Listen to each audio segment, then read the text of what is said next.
here. Road Trip 2, Exploring Utah's National Parks and Monuments. But I'd like to start with a word of prayer. Mike, would you offer this prayer for this meeting here? Father in heaven, one thing we would like to ask you for this meeting is to give us understanding of what we're seeing and what we're hearing. We ask for the Holy Spirit to be with us and in this congregation this evening, and that you be with Mike as he presents. And Lord, we want to also thank you for the beauty and the eyes that we have in our head to be able to see these things, and that you have given us minds and brains to understand them, and your word in Scripture, Lord, that we can find a way to live to please you, and that we can find your Son Jesus in it. And thank you for being with us this evening in Jesus' name. Amen. Amen.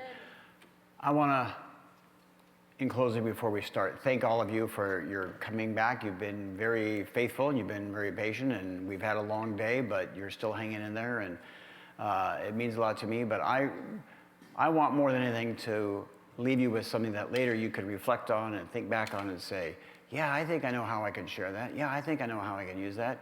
Yeah, that really inspires me to do something, because again, our whole purpose, our whole aim, our goal here is to validate and authenticate and uphold the Word of God, okay? Because that, it's the lack of following the Word of God that's got our culture into the mess it's in. And we're not going to turn them out overnight, but we can make an influence as we seek to bring that message of salvation to other people. But it's all based on the truth. And I grew up in a household that, was pretty much, we didn't discuss, even though it was a Catholic household, because my dad was a Roman Catholic, only by birth inheritance, not because he actually practiced it.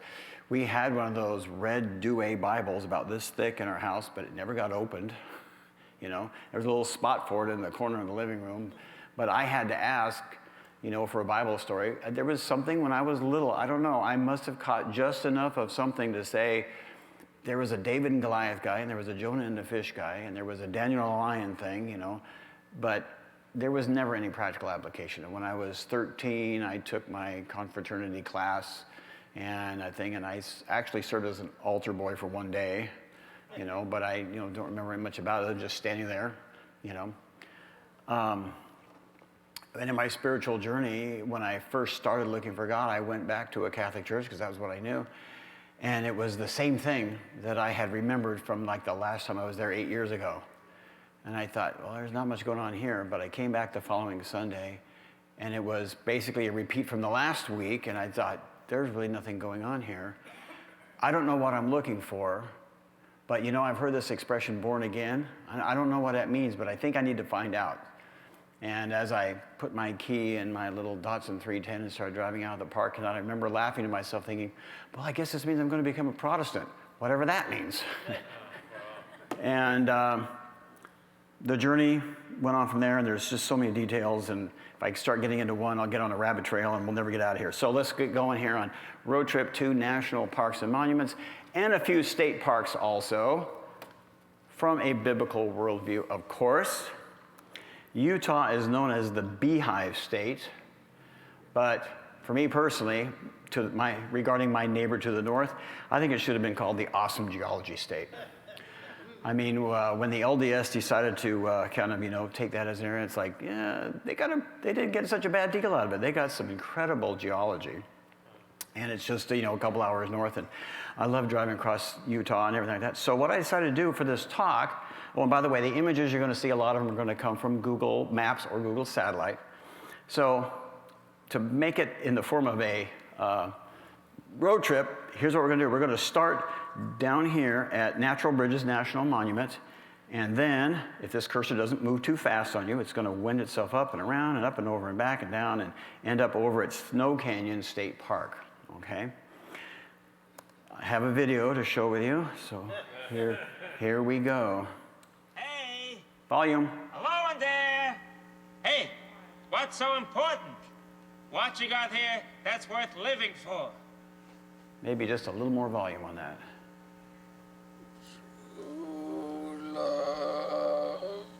Uh-oh. True love, did you hear that? There is not a more noble cause. Who is the author of true love? Okay, God. And he wants to have a relationship with us. And so, I mean, just this movie just had so many great one-liners in it. I had to pull that out for you. So here's a picture of my wife and me as we were celebrating our 10th anniversary on our way back home from Yellowstone. We stopped at Soda Springs, Idaho, which, having taught 4th grade Oregon history, that was a stop on the Oregon Trail for the Oregon pioneers. There is cold, fresh, carbonated water comes out of the ground, and you can dip a cup in and drink it right out of the ground, which was what we're doing right there. So we can skip this part here. We'll jump right into this. 2 Peter 3:3, knowing this first, that there shall come in the last days scoffers, walking after their own lusts, and saying, where is the promise of his coming? For since the fathers fell asleep, all things continue as they were from the beginning of creation. That, in geological terms, is known as uniformitarianism. Things happen at a uniform rate, slow and gradual.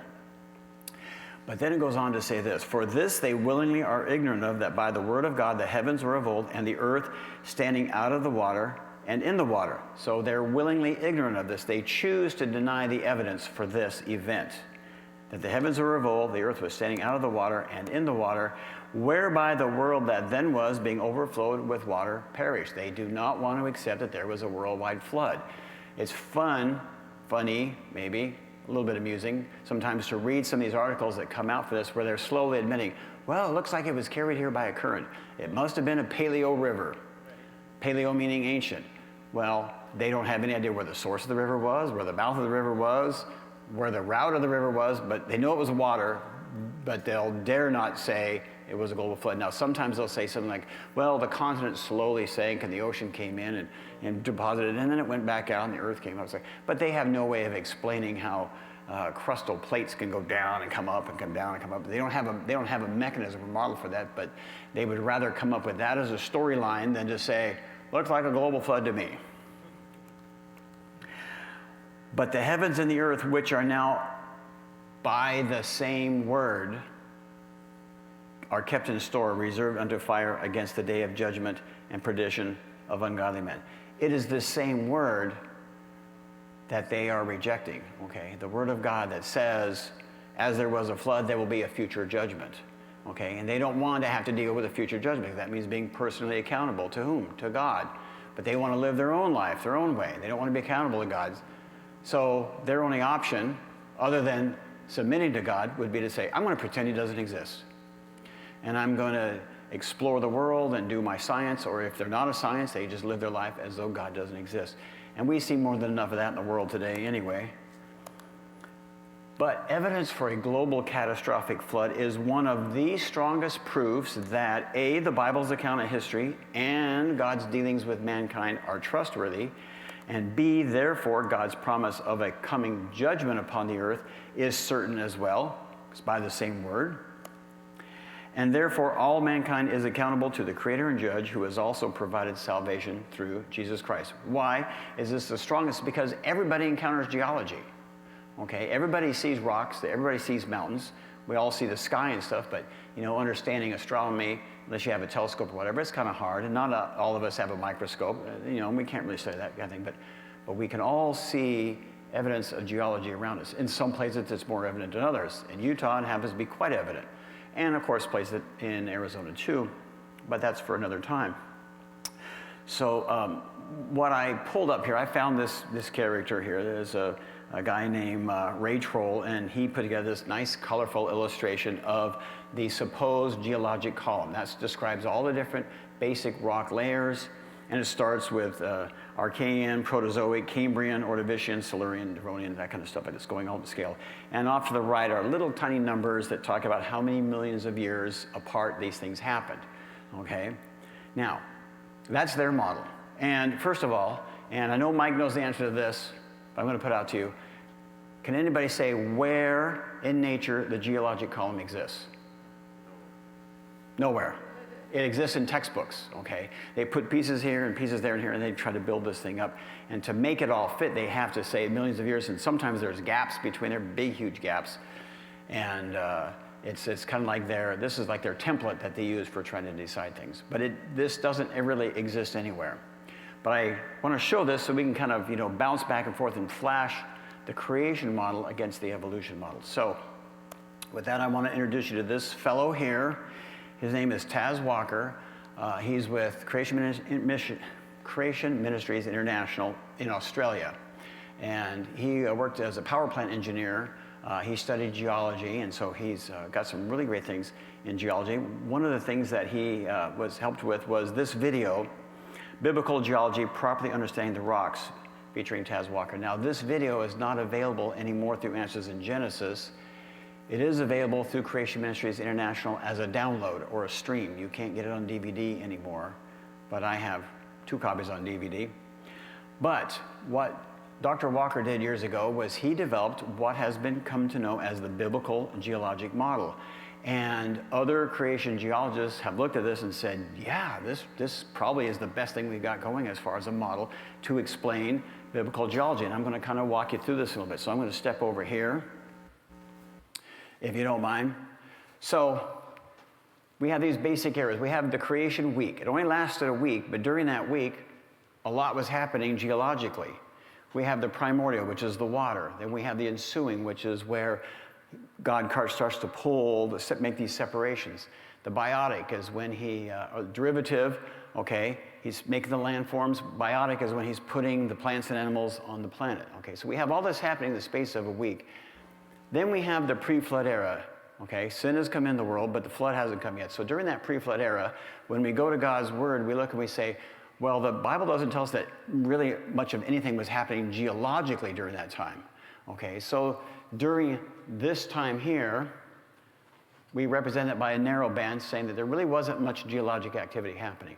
But then the flood, which lasted 1 year, created all of this geologic activity. Now, what was that geologic activity? The first 40 days he labels as the eruptive phase. This is when the fountains of the great deep burst forth. Sorry for that feedback there. Am I just standing in the wrong place? Can we compensate? The first 40 days. Then after that, you have 50 days where the water continues to ascend. That's 90 days. And then we get to the zenithic phase, or the high stage. Because if you read Genesis carefully, 40 days was how long it took for the ark to become waterborne. It says after rain came down 40 days, 40 nights, and the ark was raised above the surface of the earth. Then it continues right on after that to say, and it continued to rain and going up and up and up. But then it says, day 150, and the fountains of the deep were closed, and the rain from the skies stopped, and then it started talking about the water assuaging, going back down. So all of this is happening during the inundatory phase, okay? The water is rising on the earth. Then we reach the peak. Now we get to the recessive stage, where the water is draining back off the continents. Now, to understand the mechanisms of all that, that's another whole hour, talking about the ocean floor and the plates spreading and magma and everything else. But during the first half of this recessive stage, we call that the abeta phase. That's where the water, as the continents are coming up, the water is running off in big sheets, okay? And if you look between the Rocky Mountains and the Appalachian Mountains, you've got that whole big area there, all draining out down to the Mississippi Basin, out into the Gulf of Mexico. Sheet erosion is taking off soils, and these would be the last soils deposited, taking them off in big, huge sheets, just big swaths taking them out. But little by little, that water goes down, and it starts to form channels. And as those channels start to form, we have the dispersive phase. This is when river beds and canyons were being formed during this dispersive phase. Eventually, the waters go off the earth, and Noah's waiting in the ark, of course, to be released. And then we enter what's called the post-flood era. So now we're all in the post-flood area since the end of the flood to this time here. But even that can be broken up, because you have the first 500 years is the residual phase. This is when the ice age would have occurred, because now you have all these hot oceans. The waters are very warm, so there's going to be a lot of evaporation and a lot of precipitation. But you're still going to have volcanoes going off and earthquakes and things happening. There'll be a lot of aerosols and pollution in the air, which will keep the atmosphere shielded like an umbrella. And so you're going to have cooler summers, and you're going to have a lot of snowfall, falling of snow in the upper latitudes. Eventually, that will subside, and you'll enter the modern phase. So just building from the Bible text, we can look and we can say, we can build a model based on what the Bible tells us regarding the flood, and also what we've learned from the Ice Age and other things. So as we go through, we're going to look at land features, and we're going to look at what point would this have been formed, how does it fit that, and how does that contrast with the evolutionary narrative. Okay, so if you want to take a picture of this, or if you want to go type biblical geologic model, you can do that. I've had people ask me, could you send me back that thing? Of course, I've had people ask me, could you send me the map? So they can plan a road trip. I didn't do one single road trip to do all these. This is a kind of a composite, but I thought, if in theory, you could put together a road trip like this, give yourself, I'd say, 2 weeks or more if you really want to spend time in driving. You could probably do it in a week, but you'd be stop, take a picture, and drive on. You don't want to do that. We're putting on our biblical glasses, and we remember that the first to plead his case seems right until another comes and examines him. So now we're going to look at the other side of the story, and maybe we can share this with others, and maybe you learn something along the way, and you can, and if it contradicts this, you might say, oh, I'm glad I finally got another way to look at that. So here's the state of Utah. I said we're going to start down here at Natural Bridges National Monument. I could have started at Goosenecks State Park, but I incorporated that into my Four Corners talk because we're way down in the Four Corners region.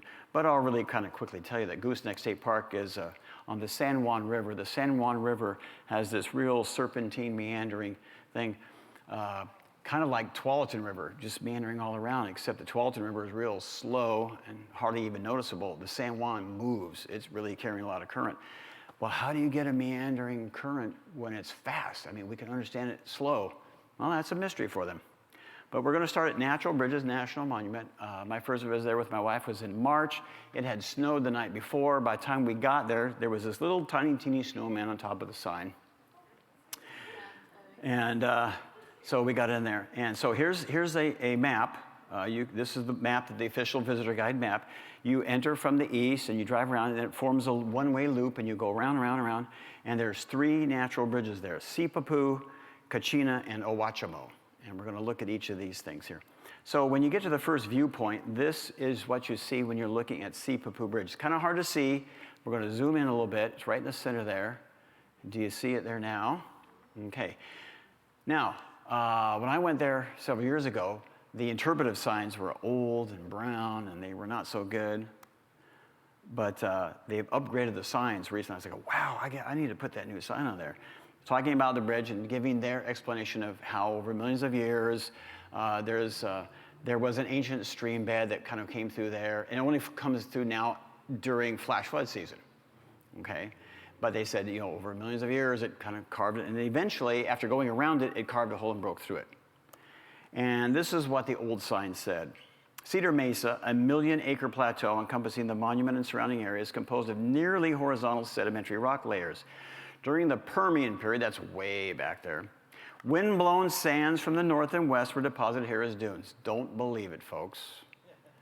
Later sediments buried these dunes, and with time, pressure, and moisture, they became petrified sand or sandstone. Today, geologists label this layer the Cedar Mesa sandstone.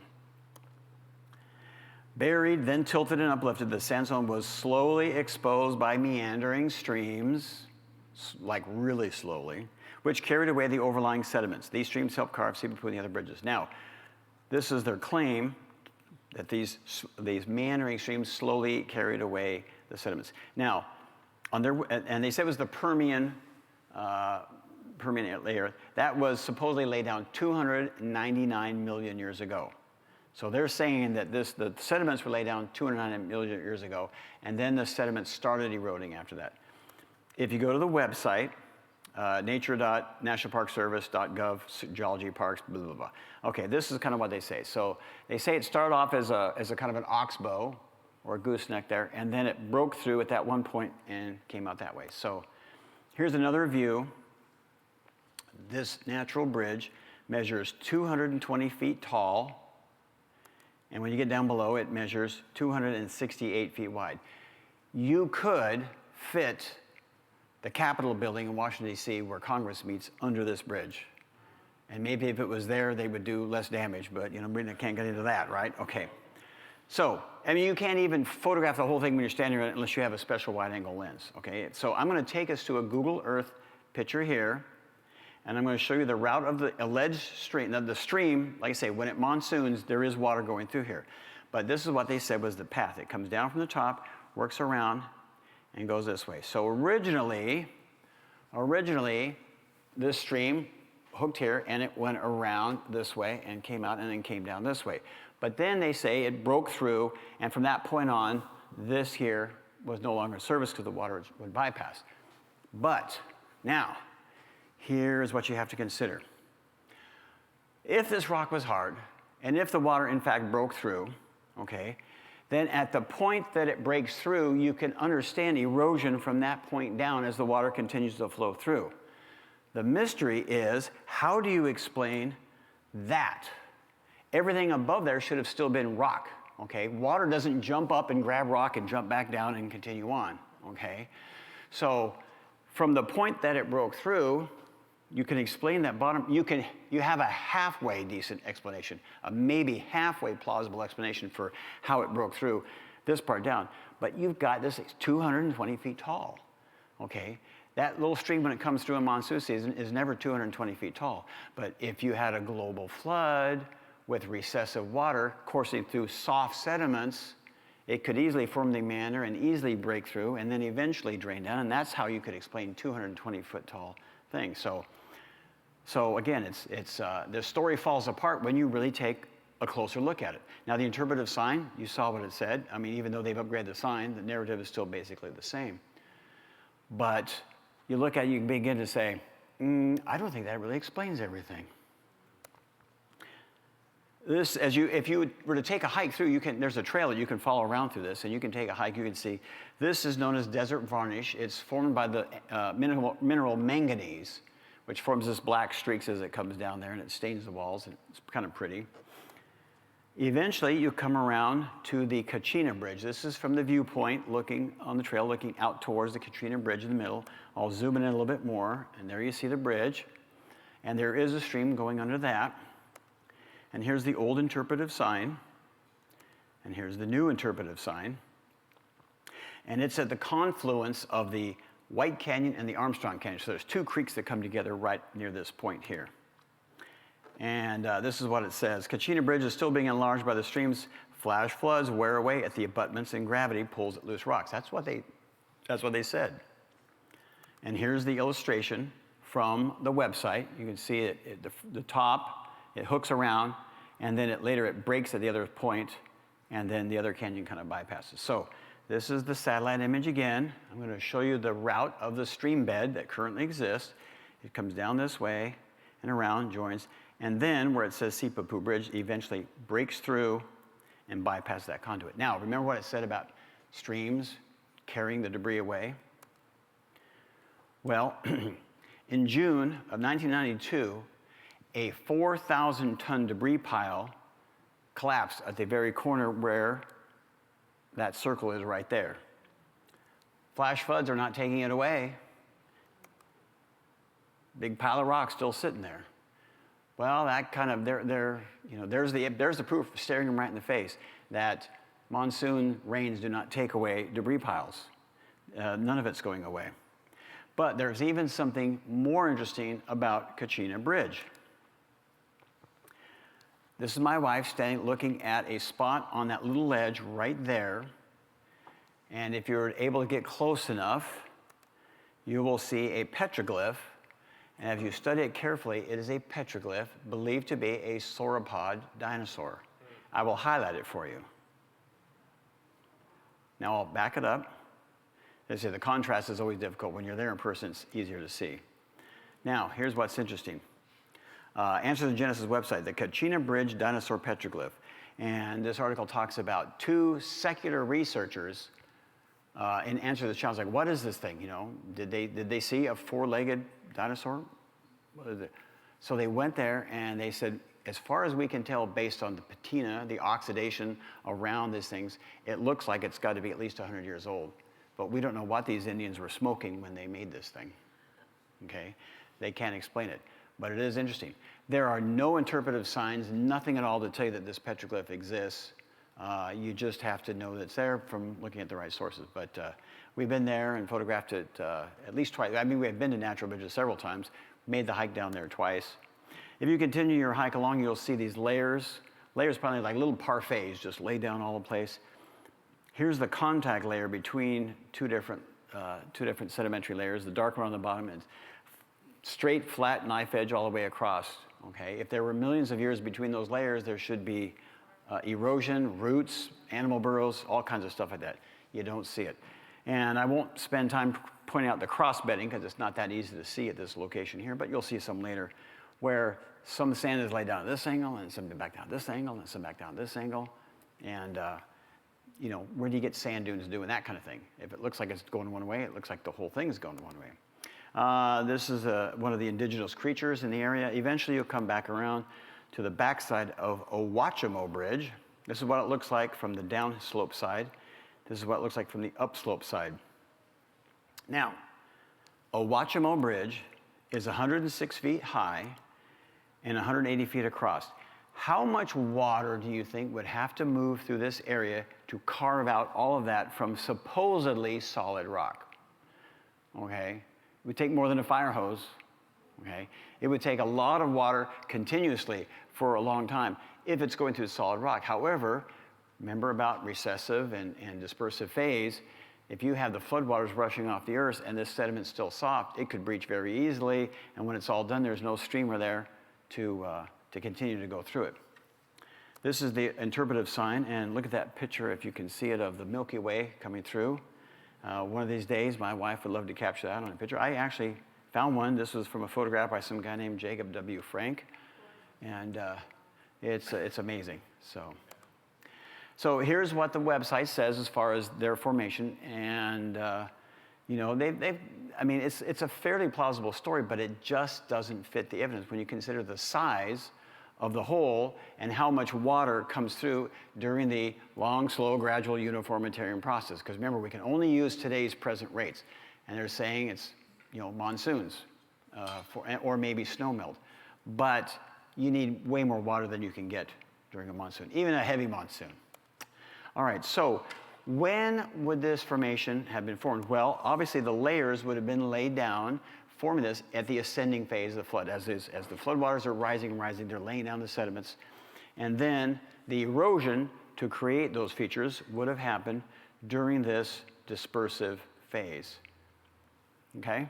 So that's how we look at it. We say, well, yeah, we know when the layers were laid down in the middle of the flood as the waters were rising, and during this erosional part as the waters are running back off the continents, it carves us out and leaves these beautiful things for us to see. They have a little campground there. It only has like 12 campsites, no electricity, no showers and stuff like that, but wouldn't be bad if somebody was planning a trip there. All right, so from Natural Bridges, you head north up to Canyonlands National Park. Was just there a couple weeks ago. This is a satellite image from Google. And look at all those little contours in the land, and look at how the rivers meander around. This is where the confluence of the Green River and the Colorado River meet here in Canyonlands National Park. It's a picture of the entrance sign. As you're driving in, you see these two features. The one's called the Monitor, and the other is the Merrimack. And one of the first places you come to after you get into the park and you pass the visitor center, one of the earlier things you come to is Mesa Arch, okay? And Mesa Arch is what you were seeing on the screen earlier on my wallpaper.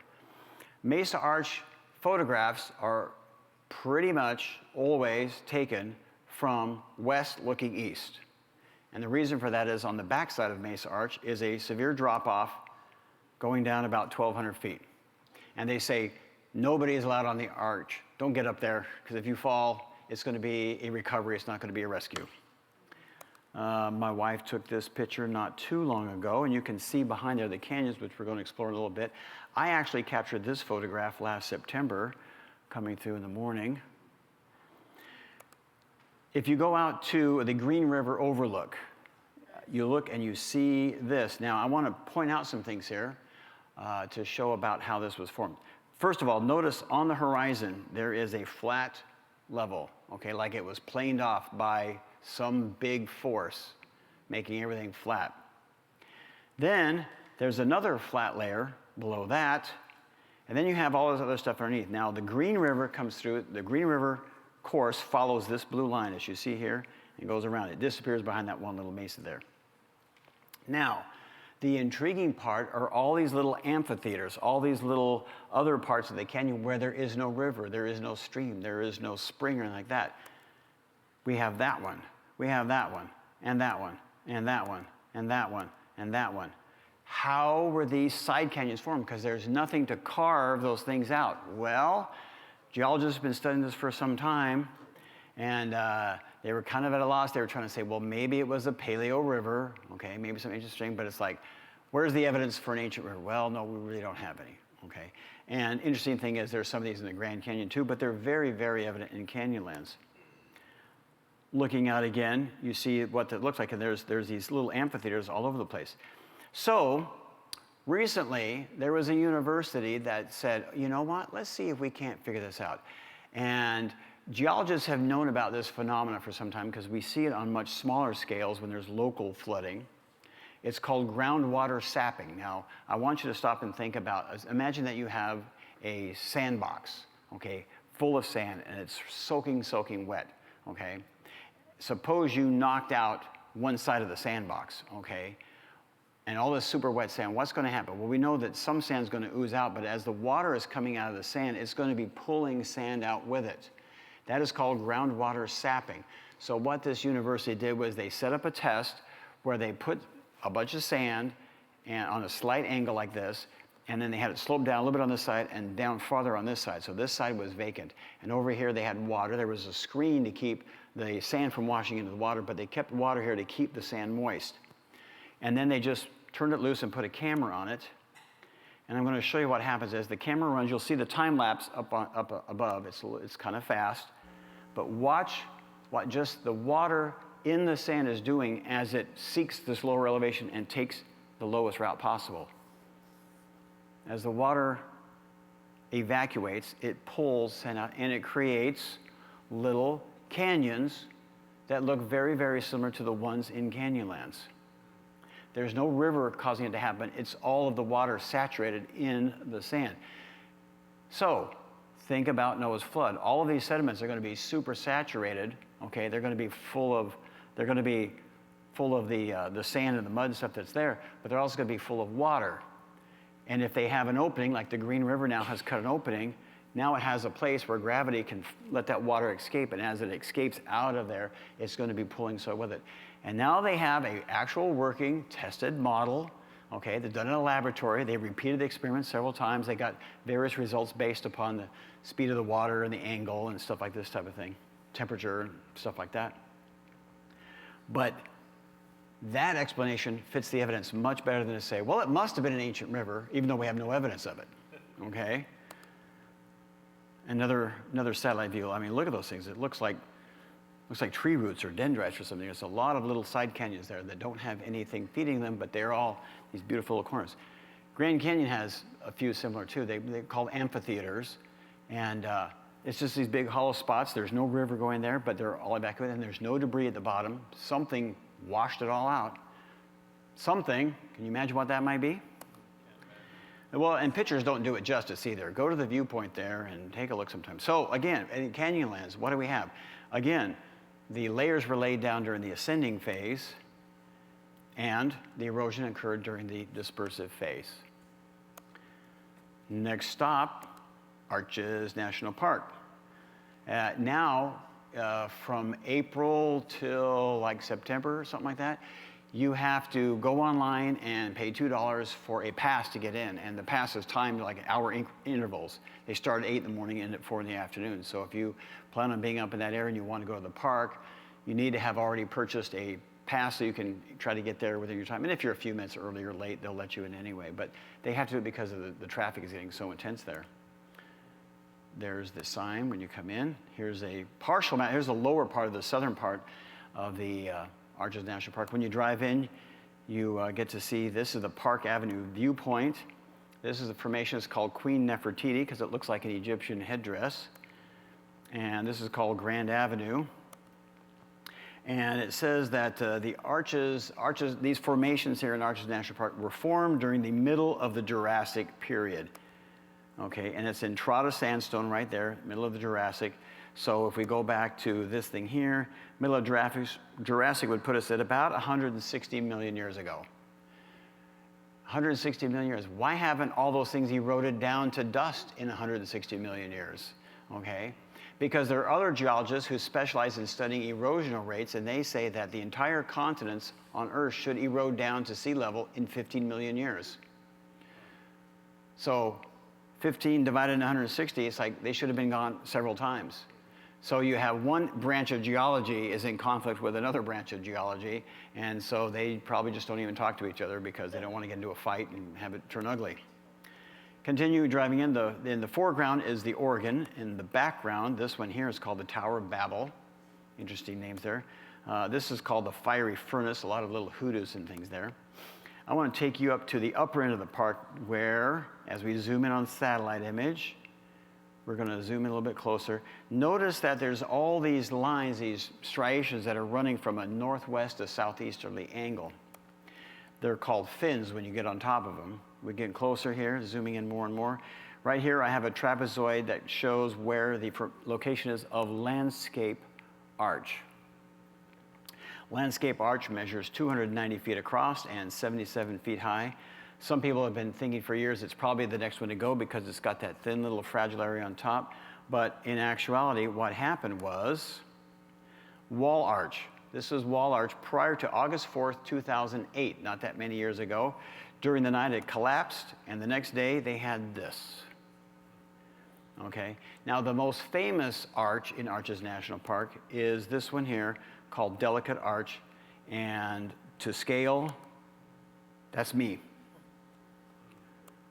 And this one, to scale, and there's my wife. This arch is so popular, it is the basic theme on Utah license plates. Okay? Now, Mike Ord, who I've mentioned his name a little bit before here, he's done a lot of work on geology as well as the Ice Age and stuff like this. He wrote an article in Journal of Creation years ago. Oh, and on the backside of Arch, there's a big drop off again, so that's why there's not too many pictures from the backside. It's a big, huge bowl there.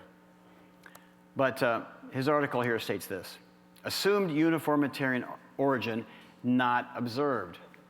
Yeah, they haven't observed it, and it talks about the problem with that much time for happening is that the bridge should have weathered and collapsed long before because it's not that big of a deal. And come on, 15, 30, 150 million years, okay, that should have all come down well before now.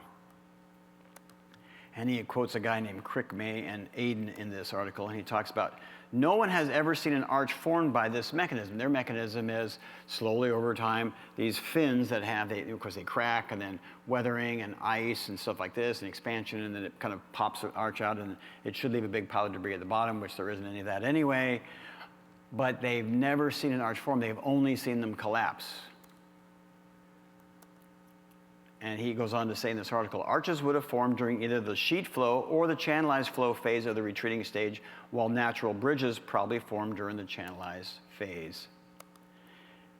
Arch formation cannot be solely, now he's quoting the evolutionists again. Arch formation cannot be due solely to weathering and erosion, however, because these processes are not restricted to the sites of arches and rock fins. There must be some factor that locally enhances the effects of erosion within a small part of the rock. Some factor. They don't want to mention, well, maybe there's a big factor going on. They say it's enigmatic. What does that mean? It means that they don't have a scientific answer. It is a philosophical explanation to try to keep God out of the picture. In other words, long, slow, gradual process. Now, if you look at their park brochures and stuff like that, they'll show you this illustration here. And you got to say, for the most part, the sequence is fairly reasonably accurate.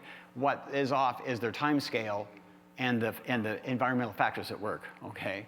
It didn't take millions of years to form this. It took a couple months.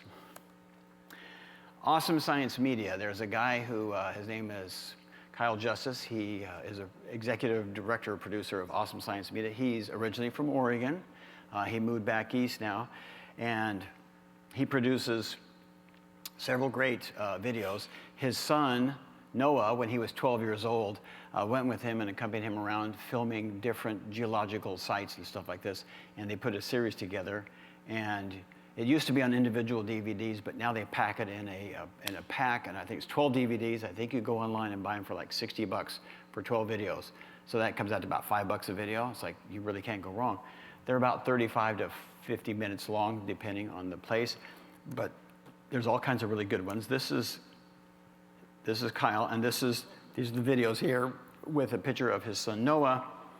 And Noah's going to talk a little bit about arch formation. I want you to see something really fascinating, because a university over in Europe decided to do a little experiment. Okay?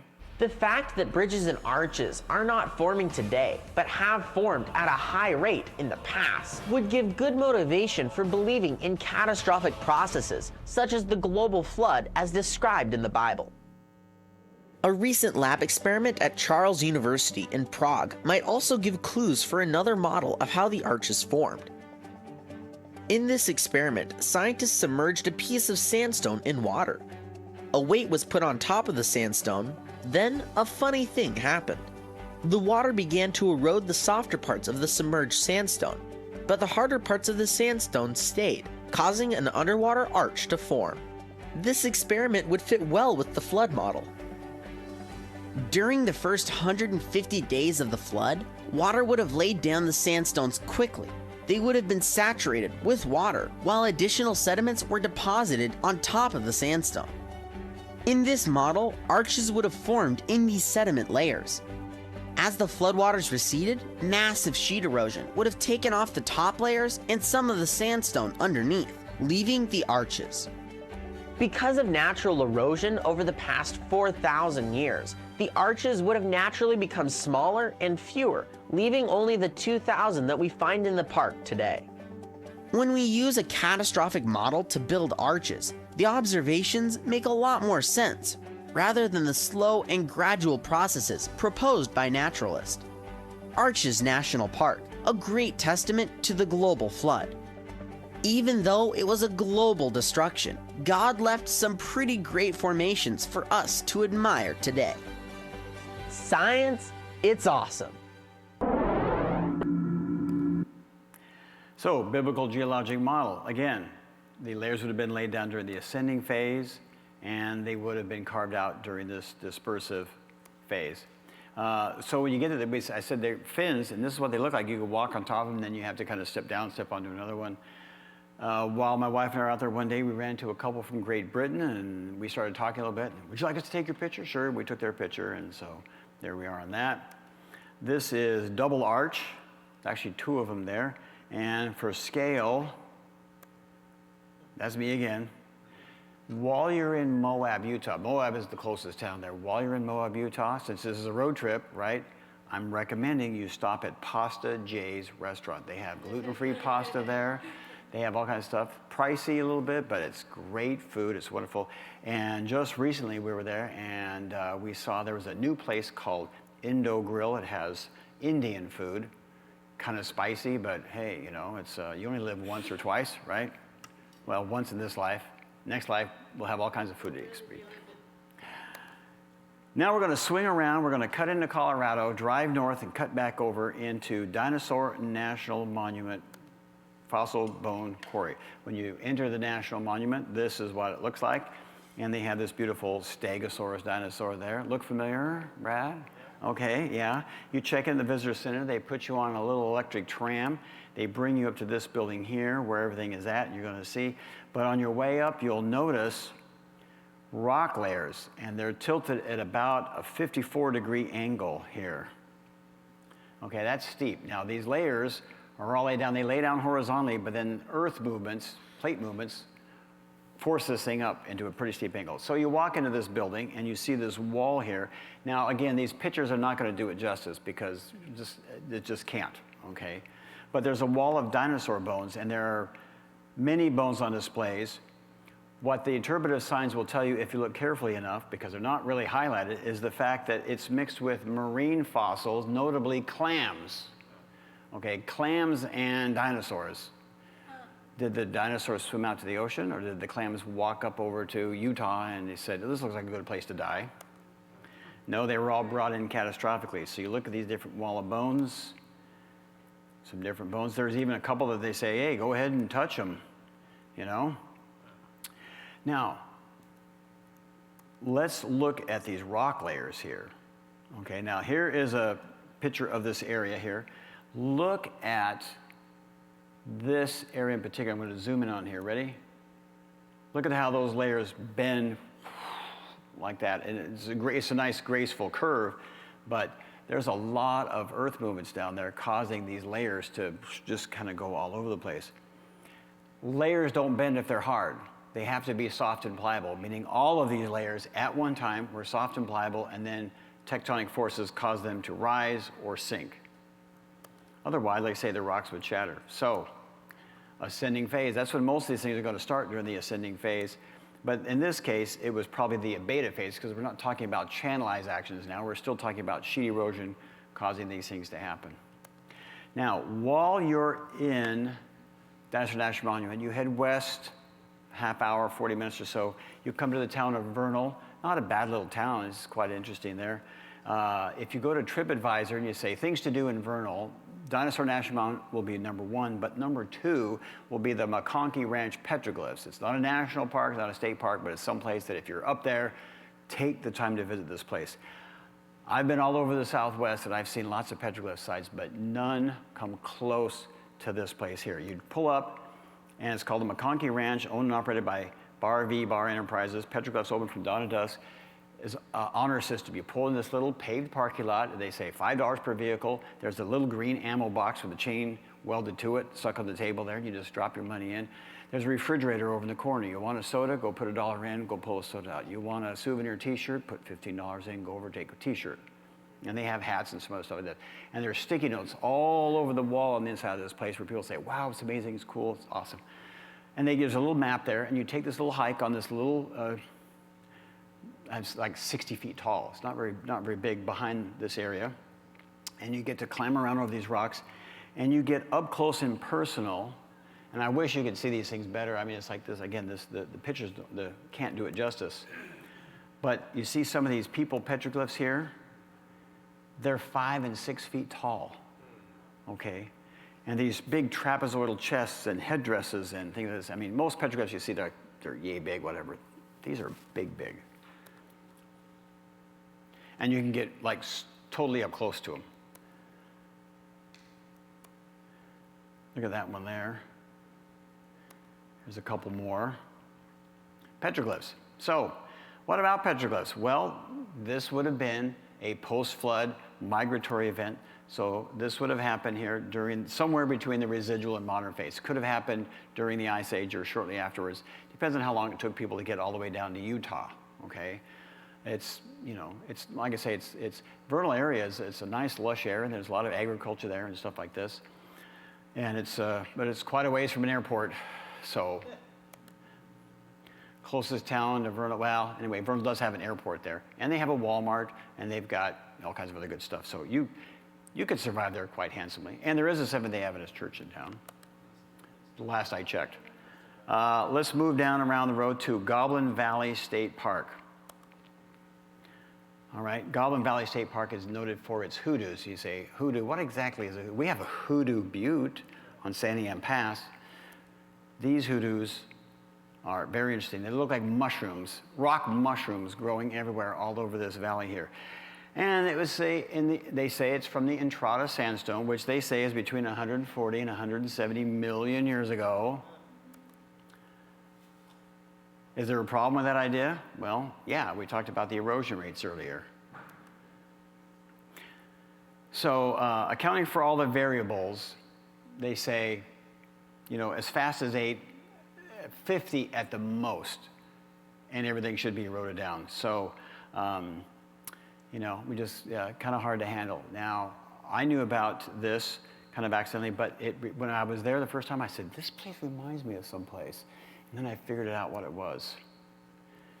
The movie Galaxy Quest, anybody remember this one here? They have to land on an alien planet to get beryllium spheres. Hey,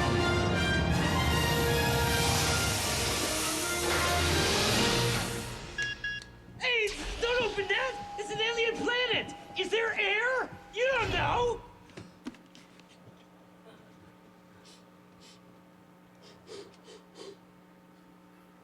Seems okay. Hey, I've been there. The air's just fine. It's not a problem. And I didn't see any little blue skin aliens there either. Didn't see any beryllium spheres there either.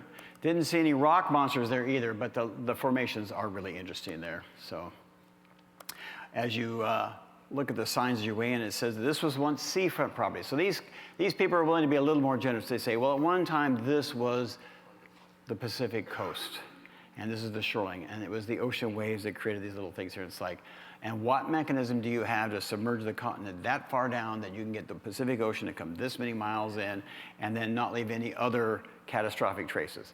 Okay, so, but hey, they didn't buy into the river thing. They're trying to tell you it was a seashore, but if you look around the whole region, you can say that doesn't cut it.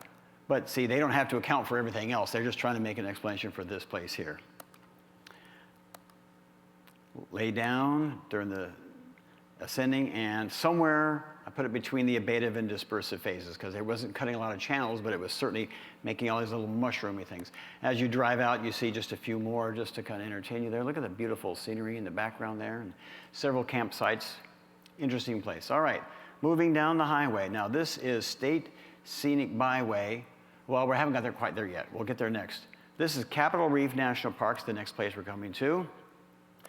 Capitol Reef, there is a picture here of the Capitol Dome, which is where that part of the park's name comes from, because it looks like a Capitol Dome, like on a Capitol building.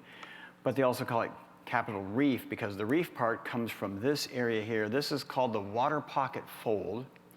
It acted as a barrier to east-west travel. It made it really difficult for the Mormons on their excursions back and forth across this area.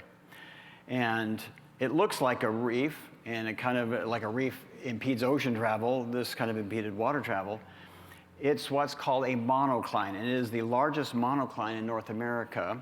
It's just under 100 miles long, and it runs all the way down to Lake Powell. Now, what is a monocline? I'll explain that in just a little bit after you see another aerial view here, which was taken by this guy here, Boback H and something other. Anyway, monocline is this. When you have sedimentary rock layers, and underneath you have hard granitic layers, and those granite rocks, most creationists agree, would have been the basement rocks that were formed during creation. The sedimentary rocks on top would have been flood rocks. If there's a break and a shift in these granitic rocks, okay, and an uplift, the top layers don't break, they fold because they're soft and pliable. And so they call that a monocline. You want more proof that it was soft and pliable at the time. When you go up to Water Pocket Fold, you take a look, you find clamshells all over the place. What are clamshells doing out in the eastern Utah desert? Yeah, but there they are. And so there's a road that goes by there. It's called the No-Tom Bullfrog Road, and there's this oyster shell reef. Bullfrog is the name of a marina on Lake Powell down there. You can hike at the Hickman Bridge. Okay, it's a beautiful little bridge. You can hike up to Chimney Rock and look out over the highway there. But there's another cool thing about Capitol Reef National Park, and it is these things here. They're called lava bombs, okay? And some of them are 9 feet in diameter, okay? That's big. They're ejected from a volcano. They're black. It's basalt lava, okay? And notice that they're sitting above ground. They were never buried. There's no evidence that they were like unearthed from some sort of sedimentary erosion. So geologists who study volcanism say, well, if you were to eject lava in the air from a volcano, how high would it have to go to cool off, to be hard enough when it hits the ground to not shatter? And they say probably at least 3,300 feet into the air. Now, in November 2010, there was a volcano in Iceland that was spewing lava bombs, and somebody drove by an airplane, flew by an airplane, and recorded, and you'll see people standing on the ground not too far away looking at this, and I think, not me. Okay, now watch carefully, because when these things go in the air, they're going to leave a steam trail behind them. You see them coming down there?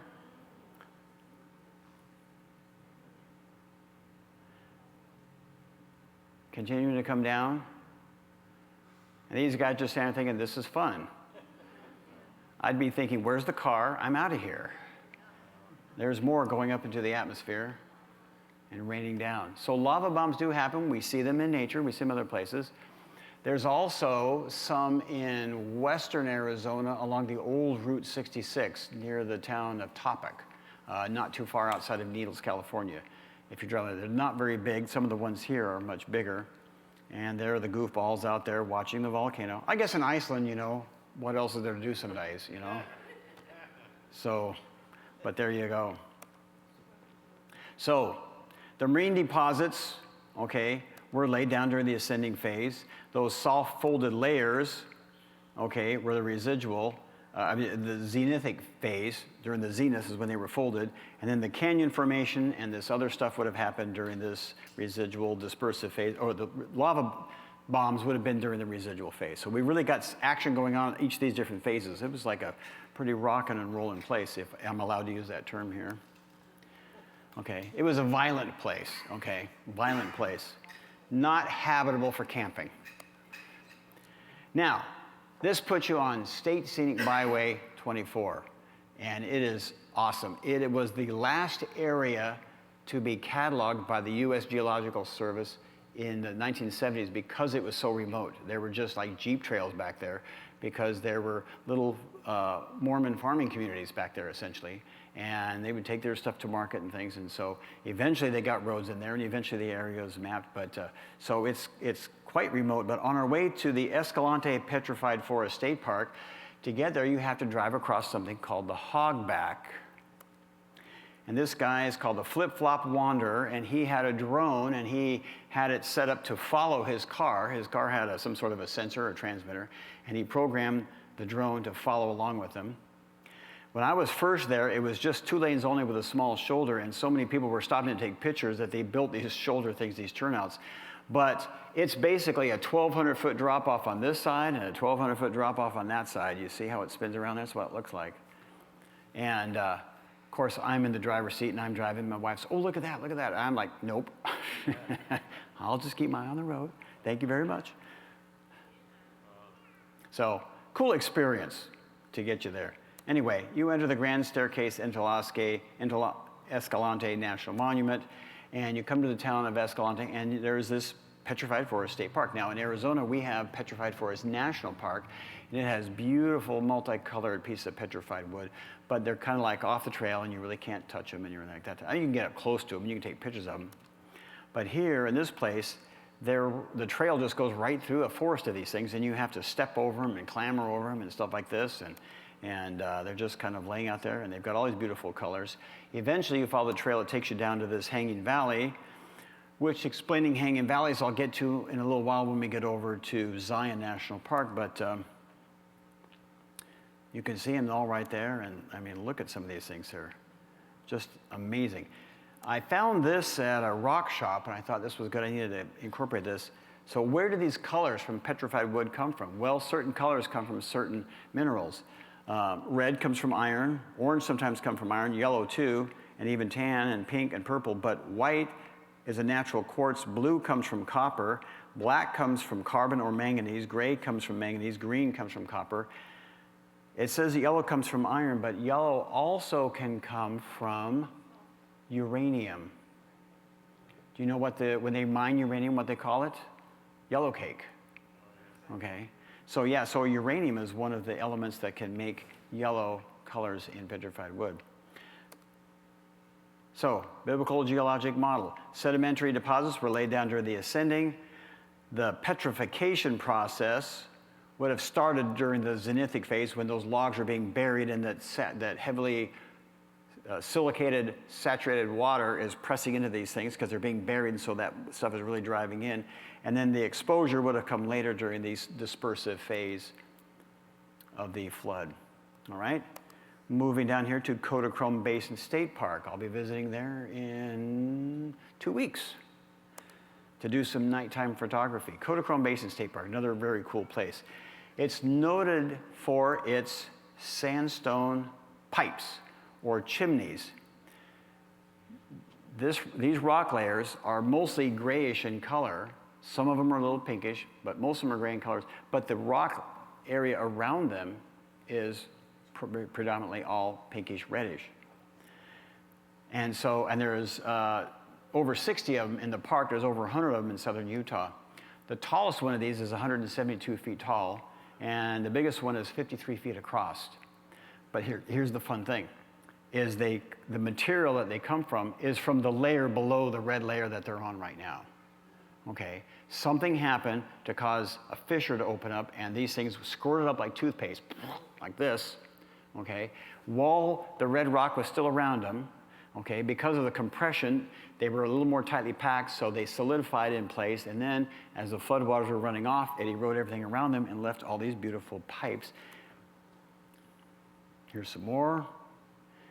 You can hike to the top of this one little mesa and see this one here. It's a beautiful thing. So now let's do a little bit of math on this, right? The Carmel Formation is 179 million years old. That's the lower one. The Entrada Sandstone, 166 million years old. If you subtract the difference, you have 13 million years difference, okay? Which means that the underlying layer that was laid down first, okay, had to remain soft for 13 million years, and then it would have had to come up through 1,035 feet of sedimentary rock above it. Does that sound even remotely plausible? Would a third grader be able to figure that out? Okay, yeah. But if all this was being laid down at once, and you have earthquake movements causing eruptions, causing shattering of the, well, not shattering, but splitting of the upper layers, you know, like silly putty, you can stretch it if you pull it slowly, but if you pull it fast, it snaps apart. Similar sort of a deal there. You can have these ejectites, they're called ejectites, they'd come up this way, and you'd have these things, and when they erode out, they leave these beautiful columns. As you're coming in and going out, there's this one over here. It's kind of hard to see from this angle, but my wife likes to call it the candle in a cupcake, because when you get around there, it's got a nice roundish base with the candle kind of. We stayed there some time ago, and we got campsite number 12, but I said next time I want campsite number 13 because it has that right behind it. And we're going to use that as the foreground for some night photography. Biblical geologic model. The layers, again, laid down during the ascending phase. Those earthquakes causing the pipe would have been during either the zenithic or the early abative phase, because you have to get that up there before everything scours away. And, of course, then the upper layers in the abative phase. Next up, Bryce Canyon State Park, because you're just, you're about an hour or so. From Kodachrome Basin, you're about 40 minutes from the east entrance to Bryce Canyon. First time visiting there was in March. It had snowed. It was kind of cold, but it made for some great pictures because you had snow on the ground. This is called the Bryce Amphitheater, and this is called the Natural Bridge. You're only up there at about 8,627 feet, okay? That's Thor's Hammer. There's a hiking trail, and the trails are open or closed depending on the trail conditions. Depends on how much rain they've had and erosion and different things, and if something has collapsed and covered the trail. So, it's kind of hard to predict which trails may or may not be open at any given time. But there is one trail called the Navajo Loop Trail, and the first part of it consists of about 1 million switchbacks, but it takes you down this beautiful little valley. Here's what it looks like from Google Maps 3D image. Now, I'm going to show you a panoramic view. It's too big to fit into one slide. I mean, if I shrunk it down, because it's so wide, if I shrunk it down to be so skinny tall that you wouldn't really be able to see much of it. So I'm just going to kind of move the whole thing across. And we're going to be looking at the Grand Staircase Escalante. Now, I've been talking about it for a while now. What I haven't told you is that these layers that you're seeing are above the upper layers of the Grand Canyon. So all the layers that are in the Grand Canyon, okay, are there. Then you go into Utah, and all these layers that we're seeing were laid down above the layers in the Grand Canyon. So that's why they call it the staircase, and we'll look at that a little bit more. But all right, I want you to watch this. Ready? As we go along, I put a bright green line in there to follow the Kaibab limestone. The Kaibab limestone is the top layer of the Grand Canyon, okay? So here's the Grand Canyon. You see the green layer follows the top of the Grand Canyon. And then the layers are bent, they dip down, and then you see these other layers stack on top of that green layer, and then they curve up right there. So, Bryce Canyon is up there in the circle. This is the upper layer. This is that Kaibab limestone layer. All the layers from there up to that layer there at Cedar Breaks, which is the same layer as Bryce Canyon, is over is just around 10,000 feet, which is just under 2 miles. 2 miles of sediment above the Grand Canyon, okay? And it was bent, okay, and some of it was eroded away, and because it was bent like that, it can kind of resemble a staircase. If you were to stack all of these things straight up vertically, there you got the one, you got the other, about 10,000 feet. Now, how far is it from Bryce Canyon to Grand Canyon? It's only about 100 miles as the crow flies. So we're not talking very much distance, but as those flood rods were coming off, they were taking off all kinds of sediment, but they just happened to have left us this wonderful, beautiful landscape of the Grand Staircase Escalante. So, layers formed during the ascending, the canyons were formed during the abative phase. Now we go to Zion National Park, but before we do, we have to take one more little detour over here to Cedar Breaks National Monument. And it was called Cedar Breaks because they thought the trees around there were cedar, but they're really juniper. They just smell like cedar trees, so they call them cedar junipers. It's much smaller than Bryce Canyon, but the features are almost identical. But now this is on the west slope of this mountain range there. But I say essentially almost identical. One of the few places where you can see bristlecone pine trees, which are supposedly the oldest living things on the planet. How old are they? Well, according to the USDA website, they're 4,789 years old. How they got so precise, who knows, right? But if the Earth was 4.2 billion years old, why is the oldest living thing only 4,700 years old? Why don't we have something at least a little older than that, right? And 4,789 years, that puts us close to Noah's flood. They call them bristlecone pines because they look like bottle brushes there. And let's do a little math here. This is 2024. Let's subtract the 4,789 years old. These trees then formally started growing about 2,765 BC. Now, if we just take Bishop Ussher's estimate of the age of the Earth being 4,004, okay, and the flood came 1,656 years later, then the end of the flood would have happened at about 2,348 BC. So that only leaves us with a 417-year difference, which is plenty of time for seeds to get established and to start to grow, so well within a margin of error for how these trees might be. Why wouldn't there be something that's 6 or 7 or 8 or 10,000 years old? Okay, why is it that the only living thing is well within the range of a post-Noah flood event? Maybe because Noah's flood was a real event, okay, and everything else was wiped out. All right, back around, we come into Zion. This is coming in from the east entrance. There's a south entrance you can come into. It's always going to be crowded. It's getting so crowded in Zion National Park that finding a parking place is tough enough, and then you have to get on a shuttle to take you everywhere you want to go. But they have some really cool things. If you come in from the east entrance, you'll see this formation. It's called Checkerboard Mesa because it has little squares all over it. It's supposedly made from Navajo sandstone. And these horizontal lines, they form a cross bedding. Now, the analysis of these sand grains is where do they come from?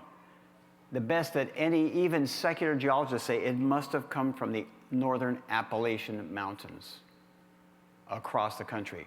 Did a paleo river bring them all the way across the continent and deposit them all over the Southwest?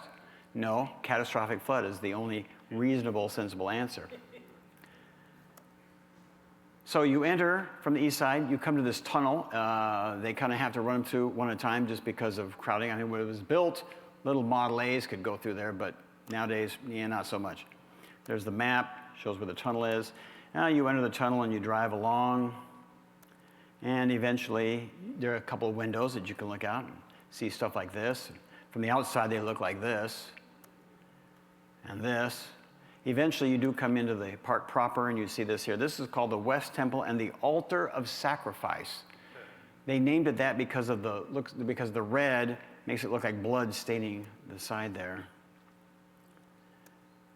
This is called the Great White Throne, and on the far side, on your left, going up, it will take you up to a place called Angel's Landing, and there's a trail up there, and if you're in pretty good shape, you can try it.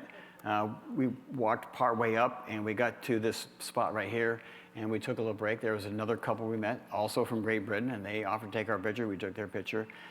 From this point on, you're heading into what's called Refrigerator Canyon. It's called that because there's always a beautiful, cool breeze coming through there, and by the time you get here, you really want the cool breeze anyway. That's what it looks like as you're hiking in. You come to the end of the canyon, and you're going to turn around and start another ascent, but you're here at this end, and you're looking at this rock formation, and this is where I'm going to talk about cross-bedding. Looking more closely, if you can see these things, there's a layer here, and then a layer here, and a layer there, and you got a big circular thing over there, okay? And they're going at this angle, and they're going at that angle, and they're going at that angle. So what we're seeing here are surges coming in from slightly different directions, pushing sand down this way, and then this way, and then this way, and all kinds of stuff. So this is a dynamic process, and sand dunes don't do this kind of thing. When you get to this, you turn around, then you start going up Walter's Wiggles. Walter's Wiggles is another cardiac switchback. You get up to the top of Walter's Wiggles, you get to Scout's Landing. From Scout's Landing, you can stay there if you want to, or you can try following this path all the way out there to the Angel's Landing. My wife said, not going. I said, I came this far, I'm going. You get up there, and this is the view of the canyon. That's looking south. Looking to the east, that is the Great White Throne. And there were several students up there from Washington University School of Medicine in St. Louis, and they happened to be there, and I asked where they were from. There was a spring break, and saved it up there, and I says, why don't you take my picture? Yeah. So I didn't have a phone to do a selfie thing, and so I got there, and don't look at the perspiration stains on my t-shirt, but it was kind of a good workout. Now, if you were to, that's coming in from the southern part. We got a question in the back. How long did it take for this kind of hike for you? An hour, maybe so. I'm sorry? See this spot? Yeah, it's only about a mile elevation gain, but if you push yourself, yeah, because there's like a lot of switchbacks going up and up and up. Coming down, we were coming back down, we were almost down to the basic level, and we saw these like 6 or 7 young ladies. They were college students, and they asked us, how far is it to the end? And we said, well, you can go to that spot up there, or you can go to that spot over there. And there was one girl there, and she was wearing Uggs, and she immediately sat down, and she goes, oh, I'm so tired.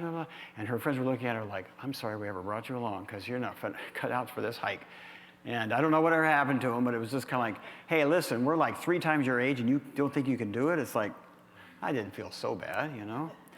But there's another part that you can access. It's part of Bryce Canyon. You can access it from Interstate 25 north of St. George, Utah, and it's called the Calcagno Canyon. And so it's there, but you can't get there from the other end of the park. But Calcagno Canyon has hanging valleys. I want to talk about hanging valleys for a minute. You see there's a valley right here, but it empties into a valley that runs this way, almost perpendicular to each other. So what you have, again, is you have water carving this first canyon, and then water coming in from a second direction. And when this one was going this way, it left a vertical face for the drop up, and they had this beautiful canyon back up inside there. So hanging valleys are another example of how the dynamic processes. Now, I'm not going to try to say, well, it was this way for 20 minutes and then this way for a half hour and whatever. Okay, but I want you to get the picture that this place was moving and shaking, and it was a fearful place, you know. We're told that Satan feared for his existence during Noah's flood, okay? Not hard to see why when you really take a look and you see what was going on here. Biblical geologic models later formed in the ascending canyon formation during the dispersive. Hey, we're getting close to the end here. Where next? Going down to Coral Pink Sand Dunes State Park. And what do you see at Coral Pink Sand Dunes State Park? Well, you see coral pink sand dunes. Pretty cool all over the place. And then you get to their interpretive sign, and they say why the dunes are here. It says, sand, winds, and cliffs, and ingredients to dune building at Coral Pink. And they say, gather white sand, cover with ocean, add iron oxide, let it sit for 170 million years, and that's how you get coral pink sand. Is there a problem with that? Yeah, there's a big problem with that. Okay, you see those hills in the background? According to secular geology, they should have eroded after about 15 million years, but there they still are. Okay? So why is that sand still sitting there after so many million years? It should have blown away a long time ago. Okay, so again, you have one branch of geology conflicting with another branch of geology, and they don't have an answer for that. Now, there are many inland sand dune locations in the world. Which of them are turning into stone before our eyes? Anybody been to Oregon Dunes National Monument? Okay. There's another little sand dune things up by Tierra del Mar, south of Tillamook area. Okay. There's still sand dunes as far as I know, and I'm turning into rock. So have we seen sand dunes turning into stone? No. Are we going to? No. Not likely. And look at those curves. Remember we said that in the Grand Canyon and other places we see flat layers, flat layers, flat layers, flat layers. These don't look flat. That's not how sand dunes work. All right, outside of St. George, we have Snow Canyon State Park. This brings us to our last stop on our delightful little road trip. It's named after a guy named Snow, not because it snows there. There are a lot of really surrealistic looking rock formations like this with all kinds of cross-bedding and various things and tilting, colors, hundreds of thin layers, swirls, and there's also a lava flow which covers several acres there.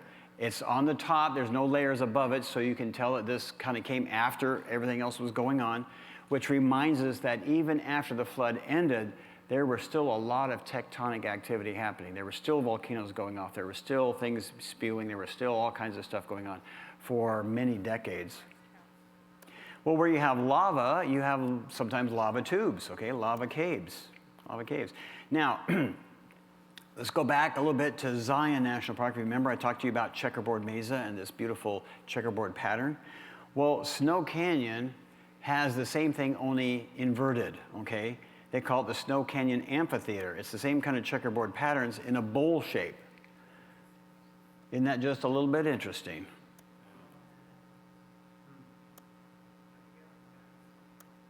So, the layers were laid down during the ascending, the canyon was cut during the dispersive, and the lava tubes, the lava flows were during the residual phase. Psalm 104 verse 8 says, "The mountains rose, the valleys sank down to the place that you appointed for them." Luke 19 verse 40 says, "He," being Jesus, "answered and said, I tell you, if these were silent, the very stones would cry out." And in a figurative way, tonight we've seen that the stones really do cry out, and they scream. There was a global flood catastrophe. And what did we say at the very beginning? That flood is evidence of the fact that God says, by this same word, there will be a judgment by fire. And that kind of terrifies some people. And so they just want to say, I'm just going to ignore the evidence and live my life and hope for the best. Well, if you really want to hope for the best, you get with Jesus, okay? And we can help people do that, okay? And if you know somebody who's really into rocks or geology, then you can kind of learn a little bit about them and then go back and do your own research and come back and say, hey, I was thinking about what you told me the other day and blah, blah, blah, blah, blah. And then you put the pebble in their shoe, and you give them a little something to think about, and you're gracious and you're patient and you're respectful, and you pray that the relationship can go forward and that you can continue to minister to people. And we start, of course, by putting on our biblical glasses. And when you have your biblical glasses on, you realize that geology is fun. In fact, it can be incredibly fun. And you don't need a college degree in geology to be able to understand these things. And there's books, videos, and things like that, all from a creationist perspective that can help you to kind of learn that. Remember what Jesus said in John 17:17, "Thy word is truth." My hope again from this presentation and from all we've done this weekend is that you'll take away something that will inspire you to believe more fully in the truth and the authority of God's word, the Holy Scriptures. Amen. If you want a copy of the map, I have it on a Google Drive file, and I put the QR code up there so you can do that. All right, so I'll leave that up while we do Q&A. No fire hose, okay? Fire hose. Oh, okay. We got a microphone. Mic man. Deacon mic. The mic deacon, or the,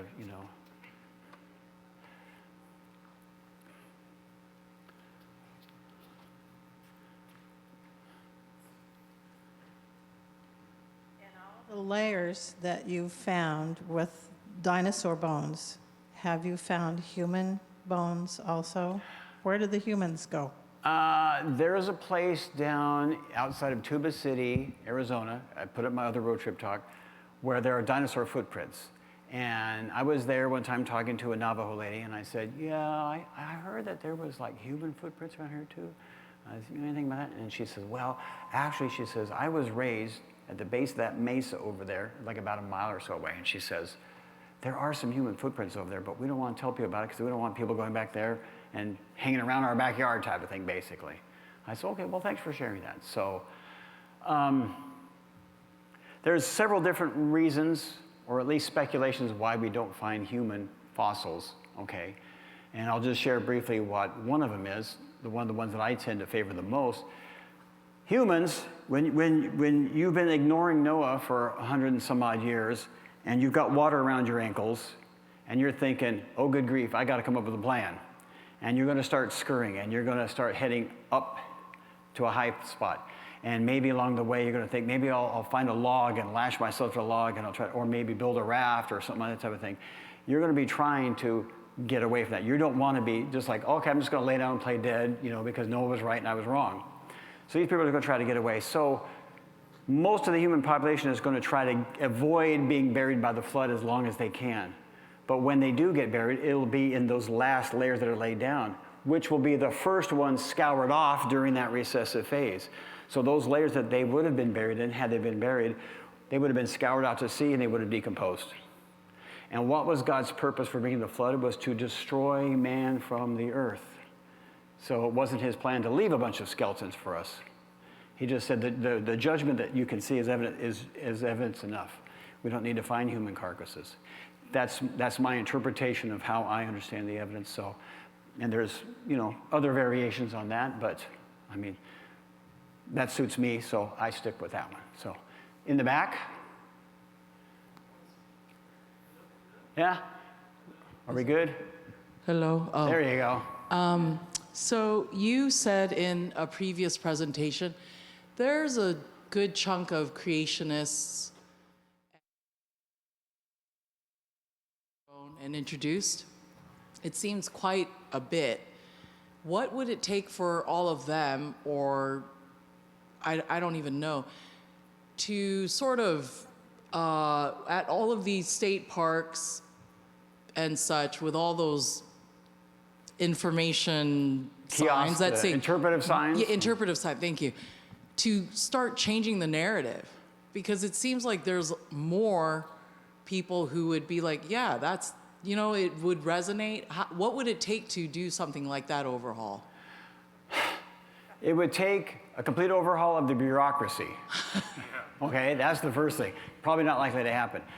I'll share a quick example of that. Mount St. Helens erupted. A bunch of trees got blown to Spirit Lake. They got waterlogged. The root end, because it's more dense, usually heavier, the tree will vertically, and then it will sink down and impale itself into the sediments.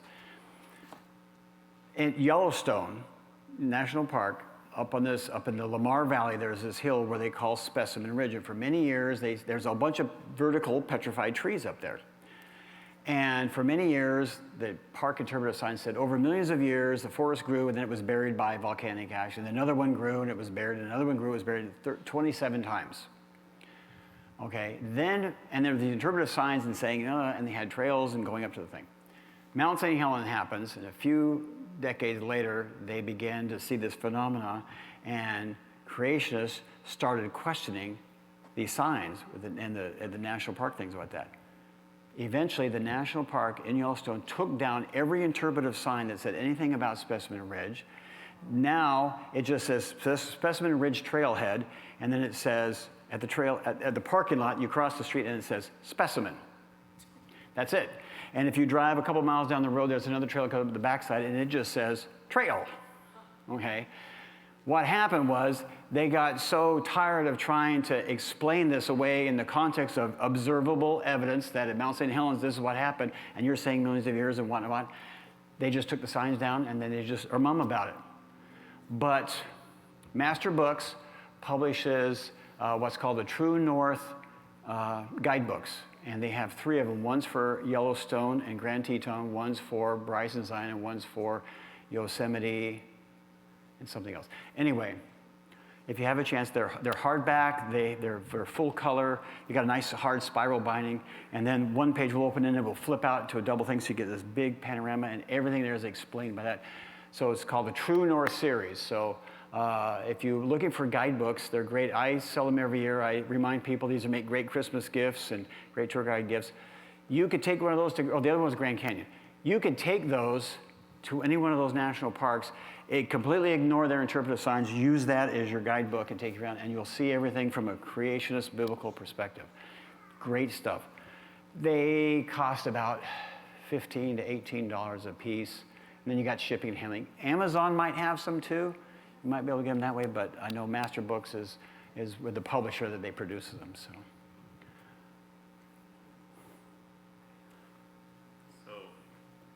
I have several questions. Okay, I got to get out of here in less than 15 minutes, though. Yeah.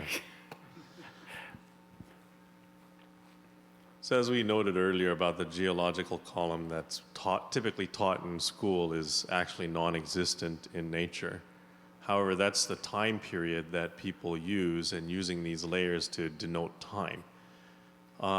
The biblical model that you showed us also had those layers depicting time. Is that taking the same layers that we kind of see, or is it? Good question. Yeah. No, those aren't. Those different bands don't represent layers. They represent phases of the flood. I got you. Within that phase, there might be 15 or 20 layers. So So then we're not trying to break it down that way. Okay. And we know that all this happened within these 40 days, 90 days, 150 days. So then what we have observed here with tonight's presentation and what we can observe with our eyes, all of that would be then considered happening, or what's visible in terms of that scale that we just saw, that biblical geological column. In other words, all of what's visible is manifest during which period? You had modern at the top, right? Modern is like the post-ice flood age to present. Okay. Yeah, not a whole lot happening. We got some volcanoes and stuff like this, but we don't have major mountain ranges being formed, and we don't have stuff like that. So. Okay. So then that leads into my next question, which is most of the formations and phenomena that we're seeing is sedimentary rock. Yes.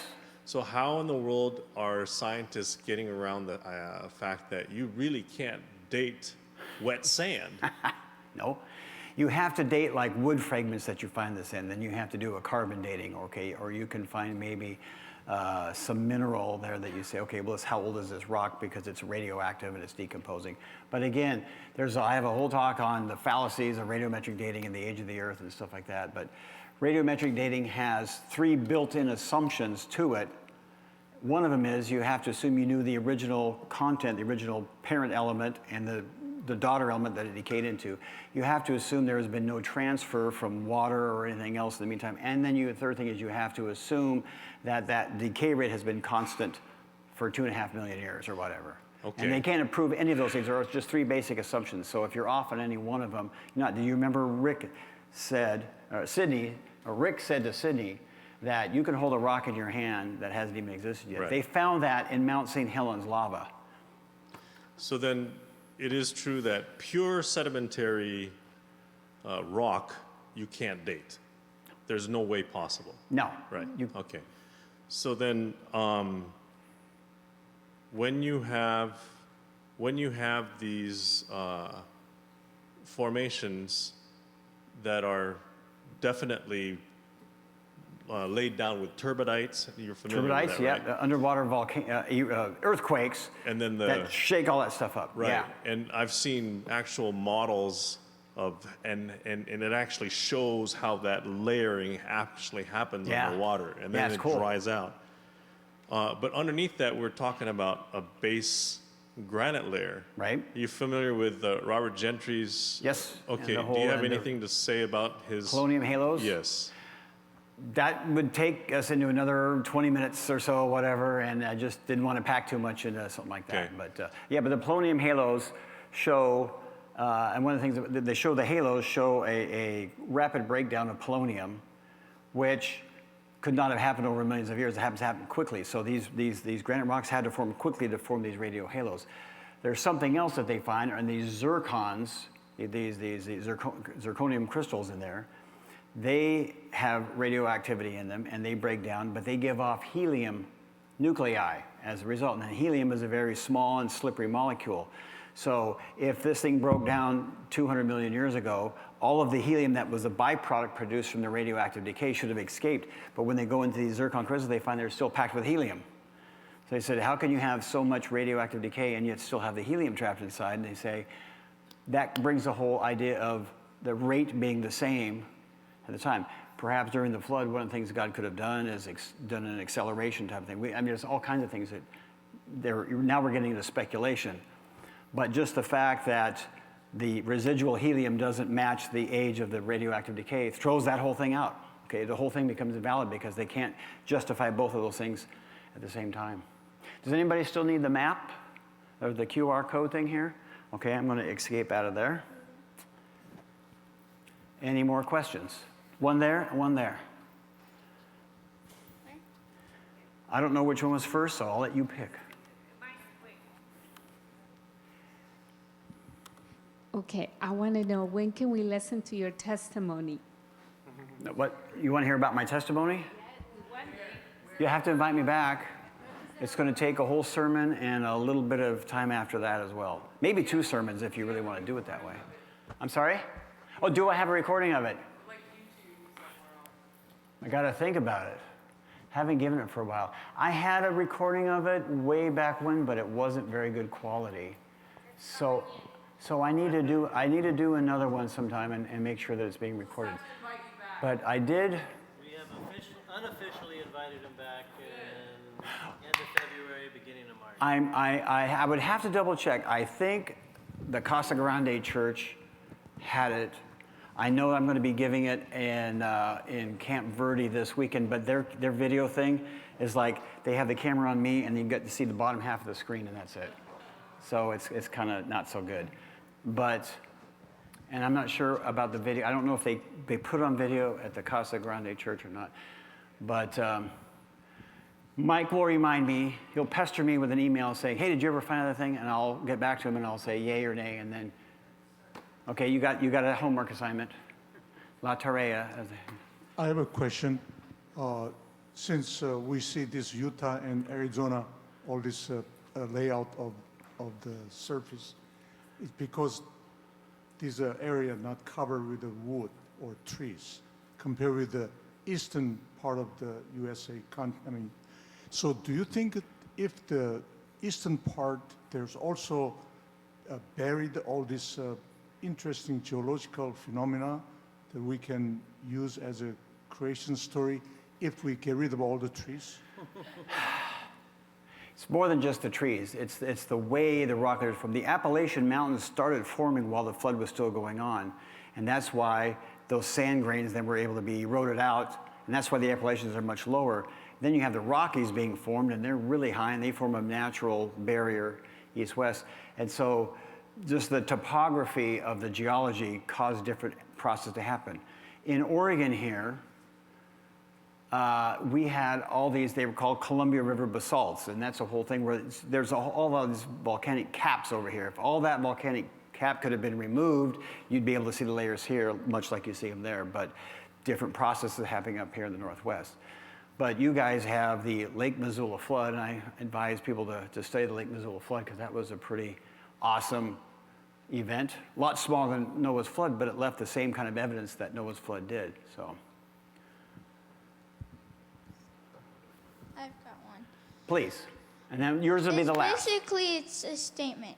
Why would evolution people think that we came from apes, even though women give birth to babies, not apes? It's weird. Yeah. Well, because they don't want to believe in God, and if you don't want to believe the truth, you'll believe anything. So, Brad, would you come up and give a closing prayer, please, for us? I want to thank you for coming. Oh, thank you for the invitation. And I know everybody here was blessed. And if you would like to support this ministry, We will have ways for you to do that if you don't remember. Arizona Origin Science Association. And we have that information as well, so you can do that. Or you can put Mike Calcagno's name on tithe envelope, and we'll get it to him. So if you want to support that, don't think you got to do it now. You can do it anytime. We have unofficially invited him back in the late February, March time when he has some more time. He's planning to be up here again. So if you haven't signed up for our newsletter or you don't go to our website routinely, sign up for our newsletter and you'll get that information coming to you as well. Let's have a word of prayer. Thank you so much, Lord, for your amazing grace. Thank you for leaving us all the evidence that we need to know that you exist and that you care for us, Lord, that you created us for a purpose. Lord, we want to thank you also for giving us the ability to recognize your creation around us and recognize the history as we see it all around us, Lord. We thank you for that. We thank you again for your great mercy and all the many blessings that you've given us, and we thank you for your sacrifice and the evidence of it. In Jesus' name we pray, amen.